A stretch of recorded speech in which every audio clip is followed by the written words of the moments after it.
You found it. Your home for the best content on your favorite team, the Fighting Tigers of LSU.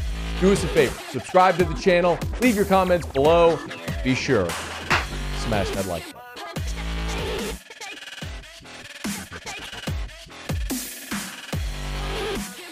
Let me start with just kind of a big overarching one. Any reaction to the news yesterday and the report yesterday from Ross Dellinger? Yeah, I mean, I wasn't surprised by it. Having talked with some folks at the NCAA several months ago, just trying to make sure that everything I was doing was correct, and having researched it, I hired Bob Barton with Taylor Porter, who's done a lot of NCAA work through the years. Just reading all the tea leaves and seeing all the rumblings, I wasn't surprised. And Bob, in fact, had told me it's coming. Get ready. Is it interesting that you, as an attorney, hired an attorney? Matt, I wish I could tell you that that's the only time I have to hire an attorney. But every month I probably pay 4 different types of attorneys. I pay a tax attorney. I pay an ethics attorney. I pay Bob. I pay contracts attorney. It's crazy. But I have to spend way too much on other legal bills. I can appreciate that.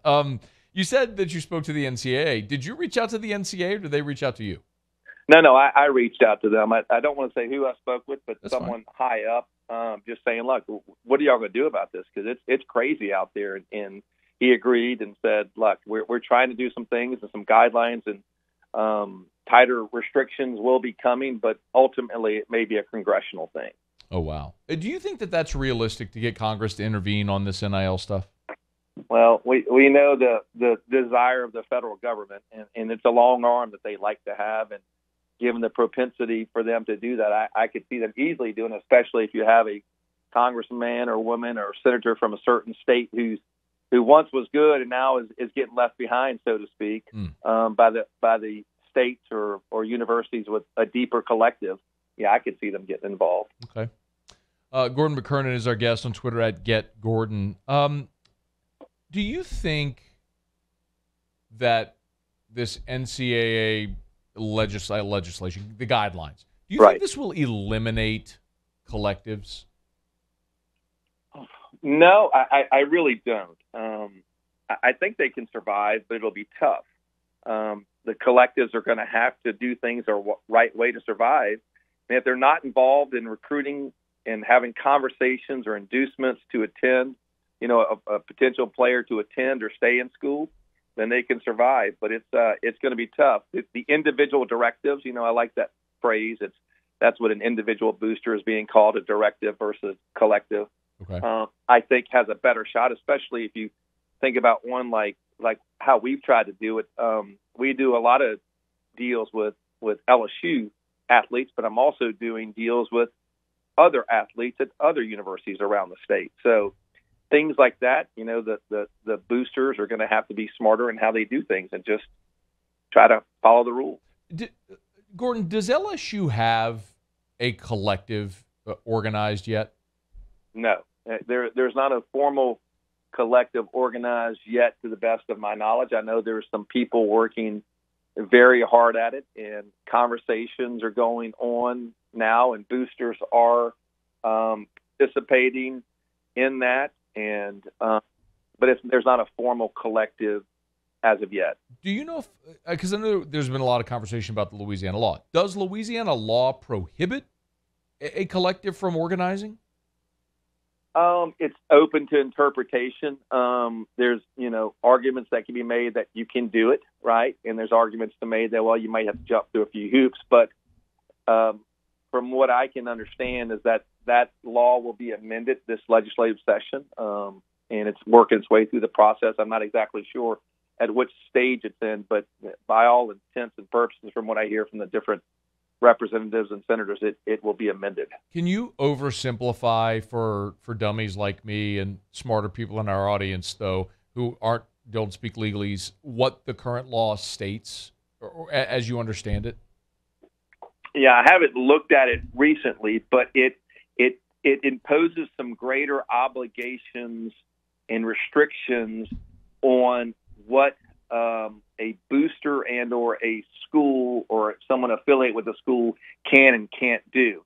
and it just makes it harder as compared to other states, right? So it could be struck down, or it could be attacked by an officer of the state if a collective were formed and said, like, you really didn't have that according to state law, because the state law was meant to be fashioned after the NCAA guidelines, and it tried to align with that. And then all of a sudden you have all these other states breaking away from it and trying to remove every obstacle and every barrier and every restriction, like Florida tried to do, or Alabama tried to do. Right.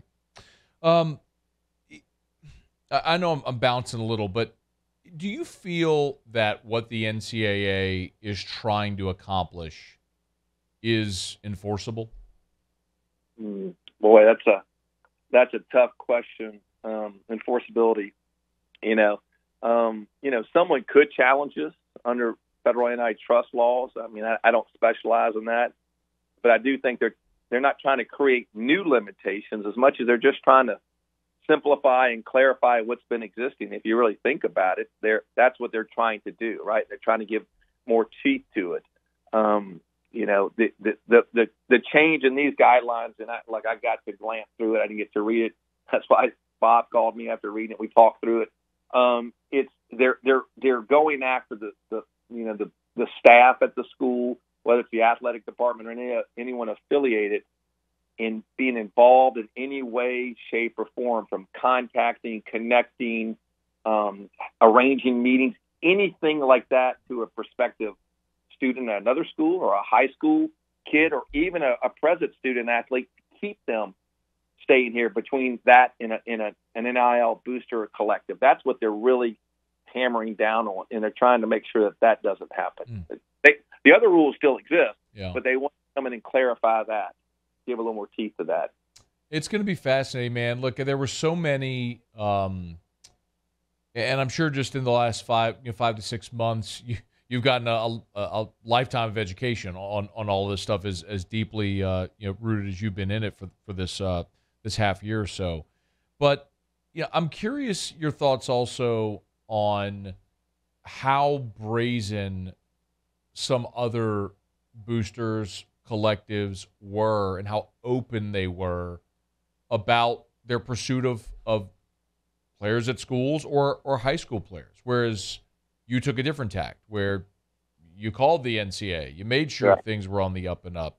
What has that contrast been like for you, experiencing it as someone involved in this space? Yeah, it's a little surreal. You hear the stories through the years of how aggressive certain schools will recruit and things like that, and then watching it play out kind of now because they think they can do it legally and ethically like that.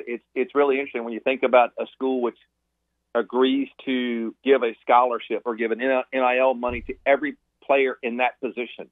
The 7th string tight end at a certain school, for example, that guy is going to get the same amount as the 1st string. I mean, how is that individual bringing or benefiting a potential business as a 7th string tight end? It's clearly an inducement to get student athletes to go to that particular school, and then you're starting to see the outrageous sums of money. Whether it's the $2 million supposed deal or $8 million deal at the Tennessee guy, or what's going on at Miami for the basketball player. I think it's larger than anybody expected this quick. I mean, eventually maybe we'll get this, but come out the gate, it's definitely an inflationary NIL cycle we're in. Gordon McKernan on Twitter @GetGordon. Last thing, time very much appreciated. If I said, I don't know if you've thought about this at all, but if I said, hey, fast forward a year, and in May of 2023, you and I, God willing, are sitting here and we're talking about this. What do you think that the NIL landscape looks like? I don't think it'll be much changed. I think you're going to have these power schools with deep pockets pressing this envelope very hard. And I think you're going to have the other schools trying to figure out ways to keep up. I think these collectives will get smarter. I mean, I think they're going to run things tighter to the vest, maybe kind of bring back some of the old days of how the recruiting used to be, and they're going to get better at it in terms of evading the reach of the NCAA. That's what I think you'll have. I think you'll have individual directives like me, companies doing it well and doing the right thing. And then you're going to have some of these collectives who just can't help themselves because the money's too big and the prestige is too big to say we're this collective and look what class we got, look how good we are in this program. I think you're gonna see it. It's going to take a school to really get slapped on the wrist, and then that'll be interesting at that time is what happens to that when a power school gets slapped on the wrist for affiliating and connecting with a collective. The old days, like 8 months ago. Yeah, it's crazy, right. man. How quickly the whole perception of this entire, not just the perception, the reality of the recruiting game has changed. Gordon McKernan on Twitter at GetGordon. Thanks for the time, as always. Very generous. We appreciate it. Yep, Matt, appreciate you. God bless. Hey, thanks so much for watching. Please leave your comments. I love to interact. And be sure to hit the red subscribe button below.